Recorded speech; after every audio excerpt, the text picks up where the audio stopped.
Bersama Ciku Senyorita, belajar berkongsi, edufluencer penuh inspirasi dan empati.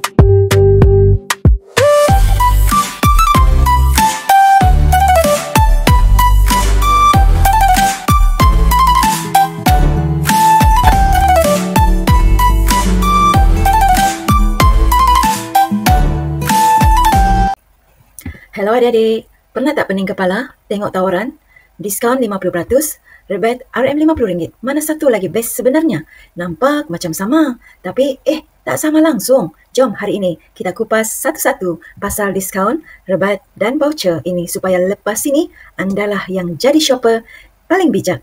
Kita mulakan dengan yang paling biasa, iaitu yang paling kita semua kenal, iaitu diskaun. Perkataan ini memang ada di mana-mana saja kan? Tapi betulkah ia semudah yang kita selalu fikir? Jom kita tengok. Baiklah, kata kunci untuk diskaun ini senang sahaja. Sebelum bayar, inilah kepuasan segera yang kita suka itu. Nampak harga dah dipotong pada tanda harga. Bayar pun harga yang sudah dipotong.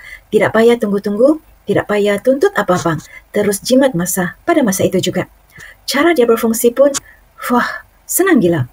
Tengok harga, asal tolak aja diskaun itu dan bakinya itulah yang kita bayar. Mudah kan? Terus kepada intinya. Memang best. Tapi, di sinilah kita kena jadi detektif sedikit. Kita perlu periksa siasat betul-betul syarat dan terma pada diskaun tersebut. Kadang-kadang diskaun itu untuk ahli atau member sahaja atau untuk waktu-waktu yang tertentu seperti happy hour atau hanya sah pada hari bekerja. Untuk itu, sebelum seronok nak bayar, pastikan kita semak dahulu layak atau tidak. Kalau tidak, kecewa nanti nak bayar semasa di kaunter pembayaran. Baiklah, selesai bab diskaun, kita jom tengok masuk topik yang kedua, iaitu rebate. Yang ini permainan dia lain sikit. Sekiranya diskaun kita jimat sebelum bayar. Jika rebate kita jimat selepas bayar. Ia macam seni dapatkan duit semula selepas kita membuat pembayaran. Oleh itu, konsep rebate ini semacam ini. Kita bayar harga penuh dahulu di kaunter pembayaran. Selepas itu, barulah peniaga pulangkan sebahagian duit kita. Macam cashback lah ceritanya. So, bukan jimat on the spot, tapi jangan risau, duit memang akan masuk dalam balik poket kita. Cuma kena sabar sedikit. Baiklah, rebate ini pun ada jenis-jenisnya. Jom kita tengok dua yang paling popular. Pada sebelah kiri ini adalah rebate tetap. Contohnya belanja RM100 dapat semula RM10. Tak kiralah anda belanja RM200 ke RM300 ke, anda tetap akan dapat balik RM10 sahaja. Sekali sahaja. Sebelah kanan pula rebate bertingkat. Yang ini lagi best. Ia kata dapat RM10 untuk setiap RM100. So kalau belanja RM200 dapat balik RM20. Belanja RM300 dapat RM30. Lagi banyak belanja, lagilah banyak dapat. Nampak tak bezanya? Mestilah macam diskaun tadi. Rebate pun ada syaratnya. Contohnya anda nak beli telefon baru, ada tawaran rebate.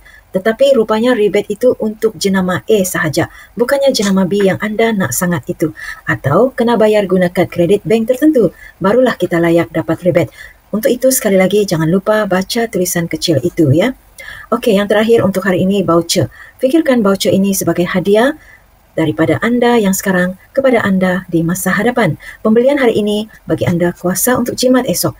Ia macam pelaburan untuk membeli belah seterusnya. Penting untuk fahami, nilai voucher ini bukan untuk membeli belah pada hari ini. Anda dapat hari ini tetapi digunakan pada masa akan datang. Macam dapat duit kedai lah, tapi untuk lawatan seterusnya. Bagus juga kan? Ada alasan untuk kita datang balik ke kedai itu. Ini yang sangat penting. Peraturan emas bila ingin menggunakan voucher. Lihat senario kiri, barang RM12, voucher RM10. Senang sahaja anda tambah sahaja RM2, tapi tengok yang kanan, barang RM8, tetapi voucher RM10. Jangan ingat anda akan dapat baki RM2 itu ya. Baki itu akan hangus macam begitu sahaja. So pastikan barang yang anda beli itu nilainya lebih sedikit atau sama dengan nilai voucher. Dan macam biasa ada syarat dia. Selalu periksa tarik luput. Jangan simpan dalam dompet sehingga tarik tamat tempo. Kadang-kadang ia sah kecawangan tertentu sahaja. Dan yang paling penting, voucher bukan duit tunai. Anda tidak boleh tukar dengan duit di kaunter. Ingat itu ya. Okey, teori sudah selesai. Sekarang bahagian yang paling best. Jom kita tengok bagaimana kita ingin aplikasikan situasi semua ini. Diskaun, rebate dan voucher berfungsi sekali lagi dalam satu trip membeli belah. Kalau kita ikuti kawan kita Luna dan kita kira sama-sama berapa banyak dia boleh jimat. Jom. So, Lina dah ada kat kedai sukan. Dia berkenan dengan 2 set pakaian. Sukan satu RM179, manakala satu lagi RM159. Jom kita kira. Jumlah harga asal sebelum apa-apa adalah RM338. Baiklah, ingat nombor ini ya. Ini adalah titik permulaan kita. Langkah pertama, diskaun. Nasib baik Luna ada diskaun 22%. Okey, cuba kira cepat. Berapakah harga baru selepas tolak diskaun ini? Agak-agaknya. Dan jawapannya ialah RM263.64. Diskaun adalah sebanyak RM74.36. Wow, banyak tu. Terus jimat on the spot. Tapi cerita tak habis lagi. Luna ini kan pembeli bijak. Dia teringat ada voucher RM20 daripada pembelian sebelum ini. Dia pun bagi kad juruang dan zas, harga turun lagi jadi RM243.64. Hebat kan? Dan tunjuk penjimatan yang terakhir. Luna gunakan kad kredit yang ada 5% rebate. Pentingnya rebate ini dikira atas harga yang dia bayar, iaitu RM243.64. So, dia akan dapat balik lebih kurang RM12.18. Ini bermakna kos sebenar untuk semua barang dia hanyalah RM231.46. Dari RM338 menjadi RM231.46. Memang jimat banyak. Baiklah, sebagai kesimpulan, ini adalah helaian rujukan untuk anda. Senang sahaja nak ingat, diskaun untuk jimat sekarang, rebate pula untuk mendapatkan duit semula dan voucher untuk jimat membeli belah pada masa akan datang. Sekarang, nanti dan akan datang. Mudah sahaja kan? Baiklah, soalan terakhir untuk adik fikirkan. Sekarang dah faham beza semua ini. Yang mana satu kegemaran adik?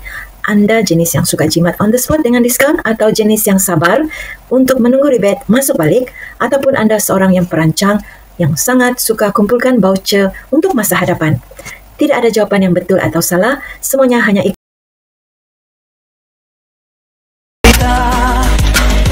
Belajar